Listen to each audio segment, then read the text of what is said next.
Hello, class, and welcome back to my English class. Okay, today we are going, as usual, first to work on and correct the exercises from last time, and then I'm going to show you what you will have to do for today. Ok, alors d'abord, vous aviez vos exercices dans le workbook. Alors vous pouvez prendre votre workbook pour pouvoir vérifier en même temps. Du coup, on est d'accord que ici c'est bien American football, c'est du football américain. On reviendra dessus en fait sur le football américain parce que c'est assez intéressant, ça ressemble un peu au rugby, sauf que c'est en beaucoup plus violent. Et je pense que vous connaissez probablement le Super Bowl, qui est un événement qui est très connu aux États-Unis, où il y a en général une super grande star qui vient. Alors l'année dernière, cette année, excusez-moi, c'était Shakira, il me semble. Bon voilà, l'année dernière, je crois que c'était... Qui est-ce que c'était? Ça devait être Beyoncé. Voilà, donc tous les ans, il y a des grandes stars qui viennent pour faire l'ouverture du Super Bowl, hein, comme c'est écrit juste au-dessus. Donc on en parlera la semaine prochaine. Ensuite, vous avez basketball, ok, et vous avez baseball, ok. Ensuite, l'exercice à suivre. Hop, on vous demandait de remettre donc les noms correctement en dessous, les objets. Donc ici, on est d'accord, trainers, sneakers, ce sont bien des chaussures, des baskets de sport, des baskets tout simplement, plutôt des chaussures de sport et des baskets. Helmet, c'est le casque. Cap, c'est bien la casquette. Basketball, a ball, ok. A baseball jersey, en fait, au baseball, ils ont toujours des manches trois quarts. C'est assez rigolo. Then you have the American football jersey, ok, ça on le reconnaît. Ils sont toujours assez larges parce que du coup en dessous il va falloir mettre des shoulder pads, vous savez, des grosses épaulettes pour pouvoir éviter tous les chocs en fait possibles. Ensuite, on a le basketball jersey, ok, le maillot de basket. Glove, c'est gants. Baseball, ok, une balle de baseball. American football, ok. Bat. And then the last one, shoulder pads. C'est ce que je vous disais tout à l'heure. C'est ce qu'on va mettre en dessous les maillots en football américain pour essayer d'éviter les chocs qui peuvent être très dangereux. On y va, je tourne. Ensuite, vous aviez les objets à remettre en fonction de la couverture. J'ai pas réussi à mettre ceux sur le côté, je sais pas pourquoi, ça veut pas. Bon. Donc je vais vous le dire simplement à l'oral. Donc on est d'accord que ces chaussures-là, sneakers, trainers, on est d'accord que c'est bien ici, c'est le basketball, donc numéro 2. Ensuite, helmet, on est d'accord que c'est la numéro 1. C'est pour le football américain. Ok, the cap, la casquette, c'est bien le numéro 3, le baseball. Ok, this is a basketball. Here, donc c'est le numéro 2. Ensuite, ici, on est d'accord, c'est bien baseball jersey, donc c'est le numéro 3. Ok, football jersey, American football jersey, donc c'est bien le numéro 1. Basketball jersey, le numéro 2. Ici, ça va nous servir pour le baseball, c'est un gant, glove, donc c'est numéro 3, vous voyez sur l'image. Ensuite, cette petite balle, c'est bien aussi le numéro 3, c'est pour le baseball. Ici, c'est le ballon de football américain, donc numéro 1, ça ressemble à un ballon de rugby tout simplement. Et ça ressemble aussi à Bobby the Ball, ok. Ici, vous avez the bat, ok, donc c'est bien pour le baseball aussi, pour envoyer la balle. Et le dernier, shoulder pads, ça va s'utiliser pour le football américain, comme je vous l'ai dit. Ok. Activité suivante. Hop. On clique dessus. Alors, the number of team in baseball. Ok, the number of team is 2. Ok, on a bien 2 équipes de baseball dans le jeu du baseball. Le nombre de joueurs, 9 players in each team. il y a 9 joueurs dans chaque équipe. Ok? Donc ça, c'est tout ce qu'il y avait à faire pour cette activité-là. Ensuite, the name of the field. Le nom du terrain, il s'appelle le diamond. Tout simplement parce que, regardez, ça a la forme d'un diamant. Ok? Quand on le prend comme ça. The number of bases, il y en a 4. 4. 1, 2, 3, 4. Ok? C'est ça, les bases. Ok, the name of the fourth base, le nom de la 4e base, c'est bien home, la maison.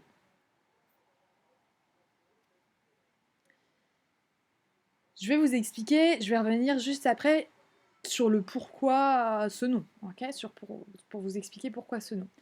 The object of the game, score runs. Le but du jeu, c'est de marquer, ok, des runs. Je vous explique. Au baseball, vous avez le premier joueur qui est juste là. Il reçoit la balle de la part d'un joueur qui est juste au milieu, juste ici. D'accord? Donc celui qui est au milieu, il va envoyer la balle. Ok, c'est le lanceur. Et celui qui reçoit, le but du jeu, c'est qu'il envoie la balle le plus loin possible. Ok? Si il arrive à envoyer la balle, il va pouvoir se déplacer le temps que les autres membres de l'équipe, donc l'équipe adverse, aillent récupérer la balle un peu partout. Ok? Donc hop, hop, hop. D'accord? Si il voit, en fait, s'il voit que l'équipe adverse est en bonne position pour rattraper la balle et qu'ils vont la renvoyer à celui qui est au milieu, eh ben, il faut qu'il s'arrête à une des bases. D'accord? Et ce qui fait qu'ensuite, il y a un nouveau joueur qui revient, ici. Celui qui envoie la balle renvoie la balle. Hop, celui qui la reçoit donne un coup de batte et hop, il envoie la balle. Et du coup, lui va pouvoir tourner et celui qui était déjà sur le terrain va pouvoir lui aussi tourner. Okay? Et le but du jeu, en fait, c'est de faire les 4 bases et de revenir. Dès qu'ils reviennent, dès qu'ils arrivent à faire le tour et qu'ils reviennent, ils marquent un point, des score a run, et du coup, bah voilà. Okay? Le but du jeu, c'est de marquer des runs. Okay? Il peut y avoir, vous pouvez faire un home run. Est-ce que vous savez ce que c'est un home run? Vous en avez peut-être déjà entendu parler sans savoir vraiment ce que c'était.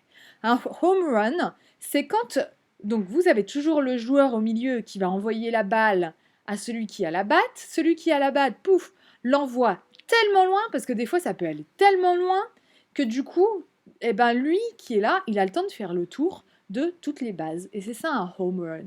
C'est qu'il a le temps de faire toutes les bases et de revenir en une fois. Okay? Ce qui est assez sympa au baseball, c'est qu'il peut arriver des fois que la balle, elle parte complètement en dehors du stade. Dans ces conditions-là, bah, évidemment, l'autre équipe peut pas aller la chercher. L'ambiance aussi dans les stades de baseball est aussi très très sympa parce que entre chaque pause, vous avez énormément de pauses durant le baseball, et en fait, ils offrent des cadeaux. Et ils lancent des cadeaux à l'aide d'un espèce de canon, en fait, dans le public. Donc il faut crier le plus fort possible pour pouvoir obtenir un cadeau. Donc c'est vraiment très très très sympa à avoir un match de baseball. Par contre, ça peut durer très très très longtemps, un match de baseball, donc il faut être patient. Hop, alors, la suite. Ah, c'est le même exercice. Je tourne la page. Ah non, il y a celui d'en dessous. C'est vrai. Alors. Ok, players in the offense need a bat. On est d'accord? C'est celui, en fait, ça c'est celui qui est sur la base que je vous montrais tout à l'heure. Ok, si je reviens derrière, sur le petit dessin. Voilà. Offense, c'est celui qui va se trouver juste là, ok, avec sa batte et qui va envoyer tout ça, ok, qui va envoyer la balle. Voilà. Donc ça, offense. Players in the defense, ils vont défendre et eux, ils ont besoin d'un gant. Parce qu'en fait, ils vont essayer de récupérer la balle avec leur gant. Okay, parce qu'en plus, la balle, elle est très très dure. Il faudrait que j'essaye de... Je vais vous en rapporter une en classe quand on reviendra. La balle est très très dure. Une balle de baseball, c'est très très dur. Et du coup, il arrive parfois aussi d'ailleurs que la balle de baseball, elle atterrisse directement dans le public. Alors ça peut être très très dangereux. Donc il y a des filets normalement devant les tribunes, parce que si ça vous tombe sur la tête, ça peut faire très très mal. Oui, ça peut vous faire très très mal à la tête, hein. Ça c'est clair et net à cette vitesse. Dernière petite règle d'ailleurs dont je ne vous ai pas parlé, il y a aussi la possibilité, ceux qui ont un gant et qui sont sur le terrain en fait, ils peuvent récupérer directement la balle. Vous savez, ça peut leur tomber directement dessus. Et ben dans ces conditions-là, celui qui a tapé la balle, et ben il est sorti directement. Okay, il est exclu directement du jeu. Il a raté son coup. Ok. Ensuite, vous avez juste ici donc les verbes à remettre. Ici, il attrape la balle. To catch, on dit en anglais. Hit, c'est bien frapper. Run, c'est courir. And throw, c'est envoyer. Ok. Alors celui-là, il est dur à dire. Hein. Throw. Hop, voilà. Et du coup, le dernier exercice, il fallait me faire un petit récap sur les règles. Alors moi, les règles, je vous les ai faites juste ici. Alors, to play baseball. Pour jouer au baseball, you need a bat, a jersey, a baseball, you need sneakers and a cap. Ok? Ça, c'est ce dont vous avez besoin pour jouer. Ok? You need, ça veut dire avoir besoin. Ok? J'ai besoin d'une batte, d'un maillot, okay, d'une balle, etc., de chaussures et d'une casquette. Ok? You need. Maintenant, si je veux dire les joueurs doivent. Vous vous souvenez, ça on l'a vu déjà avec la maison. Les joueurs doivent faire quoi? Players must run, scores, runs. C'est pas très anglais ce que je suis en train de vous dire. They must run. Ok? And, voilà ce que je voulais dire, je me souviens. And they. Ok? So they must run and they must scores run. Ok? Ils doivent marquer des points. And they must send a ball. Ok? Ils doivent envoyer une balle. Ok? Donc ils doivent courir, ils doivent marquer et ils doivent envoyer. Ok? Players must run, score, and they must send a ball.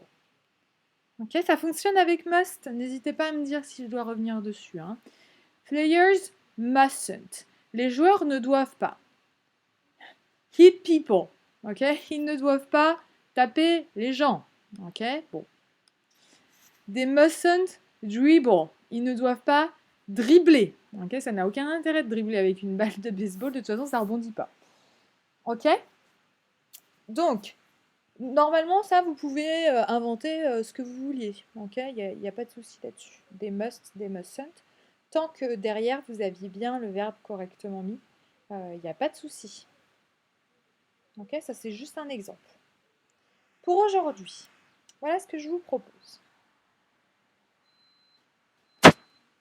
Aujourd'hui, je vous ai fait du coup une petite feuille parce que certains m'ont dit du coup que c'était pas très clair le vocabulaire qu'il y avait dans le Bloggers. Donc moi je me suis amusée à vous refaire une feuille en vous mettant carrément des petits dessins. Donc vous avez un petit dessin pour chaque verbe et un petit dessin pour chaque équipement. Ok? Donc si je prends les verbes, je vais vous les dire, je vais vous les prononcer et en même temps je vais vous dire ce que ça veut dire. Ok, on a to score qui veut dire marquer. To kick, ça veut vraiment dire frapper, mais frapper du pied. Ok? Frapper du pied. To kick. To punch, ça veut dire donner un coup de poing, comme en boxe. To punch. To catch, ça veut dire attraper. To pick up. Pick up, ça veut dire ramasser. To hit. To hit, ça veut dire frapper, taper, voilà. Ok? Donc, soit au tennis, ici, en l'occurrence, c'est un petit bonhomme au tennis qui joue au tennis, soit au baseball, on vient de le voir, etc. To slide, oh, l'image n'est pas très claire. To slide, ça veut dire glisser. Ok, donc snowboard, skateboard, etc. To throw, je viens de vous le dire, ça veut dire envoyer. To brush, to sweep, ça veut dire balayer. Ok, balayer comme au curling, si vous voyez ce que c'est comme sport. To carry, ça veut dire porter. On porte un ballon, on porte un maillot. Non, pas du tout. Je vous dis des bêtises, c'est to wear. Donc, to carry, c'est vraiment porter une balle. To pass, ça veut dire passer une balle, évidemment, passer, faire une passe. To shoot, ça veut dire tirer. On l'avait vu aussi avec les super-héros, vous vous souvenez, to shoot lasers. To run, ça veut dire courir. To jump, sauter. To dribble, ça veut dire dribbler. To push, ça veut dire pousser. On se fait un petit exercice de prononciation. Je vous les redonne en anglais, vous me les répétez derrière. To score. To kick. To punch. To catch. To pick up. To hit. Le i ici, en fait, il se prononce pas i, il va se prononcer comme presque comme un e en français. To hit. To slide. To throw. Oh, celui-là est difficile, hein. To throw.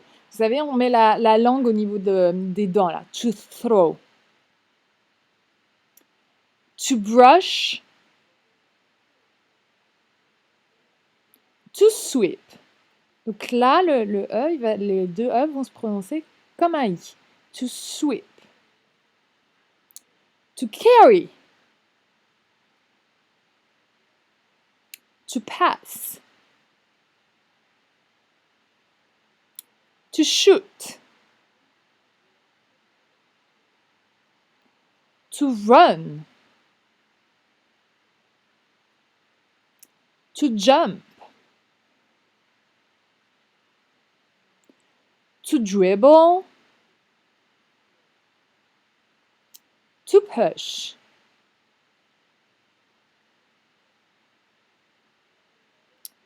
On va passer maintenant à l'équipement. Alors, on a a ball qui veut dire une balle, a goal, un but, post, ce sont les poteaux, a field, c'est bien un terrain, ok? A stick, c'est un bâton, a net, c'est un filet, a stone, c'est une pierre, a target, c'est une cible, skate, ce sont des rollers,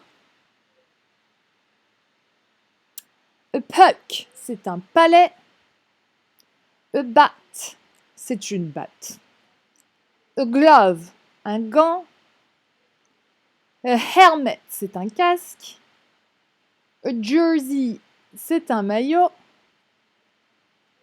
shoulder pads, ce sont des protections pour les épaules, and sneakers / trainers, c'est bien des baskets.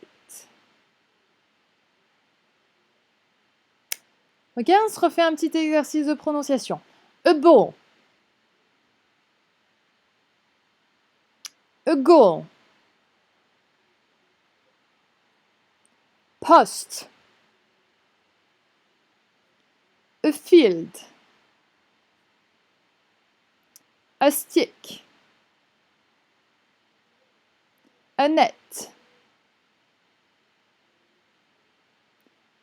A stone. A target. Skates. A puck. a bat, a glove, a helmet, a jersey, shoulder pads, sneakers, trainers.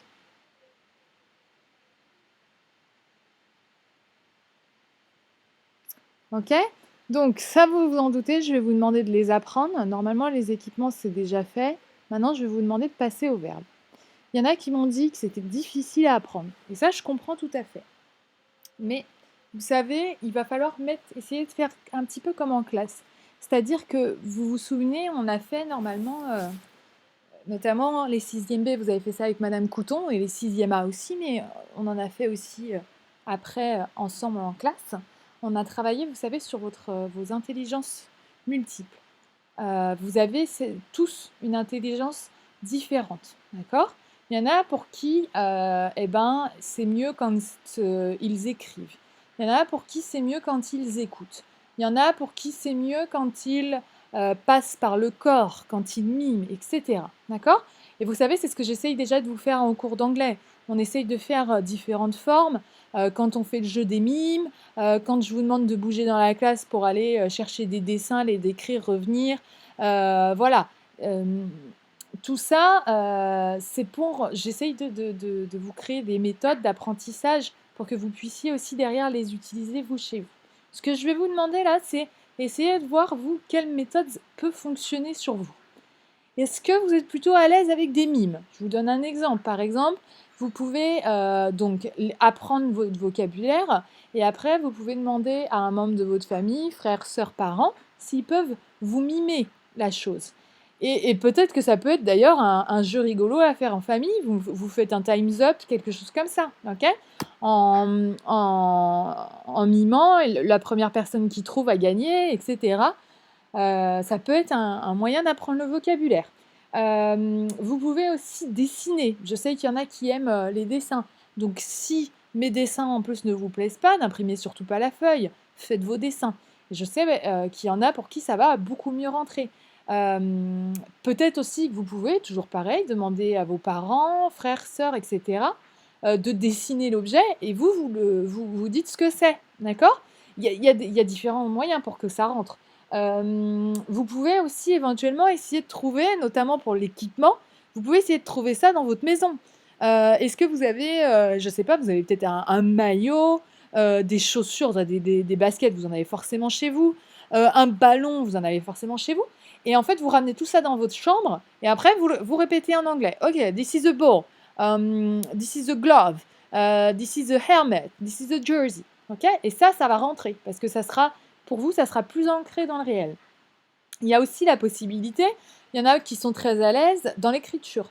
Donc des fois, réécrire les mots plein de fois sur votre ardoise, sur votre cahier, etc., ça peut vous permettre de faire rentrer les choses. Il y en a aussi pour qui répéter, ça peut être un moyen. Vous répétez le mot, ok, to carry, porter, to carry, porter, to carry, porter, etc. Et au bout d'un moment, ça va rentrer. Ok? Vous pouvez aussi éventuellement, il y en a pour qui ça peut fonctionner, pourquoi pas faire une chanson, ok? Ça peut être un moyen, faire une chanson avec une chanson que vous aimez bien, vous la prenez et vous remplacez par des mots que vous devez apprendre en anglais, d'accord? C'est à vous de voir, là je vous donne des petites astuces, à vous de voir ce qui vous plaît le plus, ce que vous aimez le plus et le mettre en place après chez vous le temps qu'on revienne à l'école. Ok? Et puis après, moi, ce que je vous propose, comme d'habitude, vous avez 2 exercices d'entraînement, un sur l'équipement et un sur les verbes d'action. Ok? N'hésitez pas si vous avez des questions à revenir vers moi. N'hésitez pas non plus si vous avez d'autres méthodes qui fonctionnent sur vous pour apprendre le vocabulaire et que je n'ai pas donné, au contraire, envoyez-moi un message et puis je pourrai l'utiliser dans la prochaine vidéo. Goodbye, class!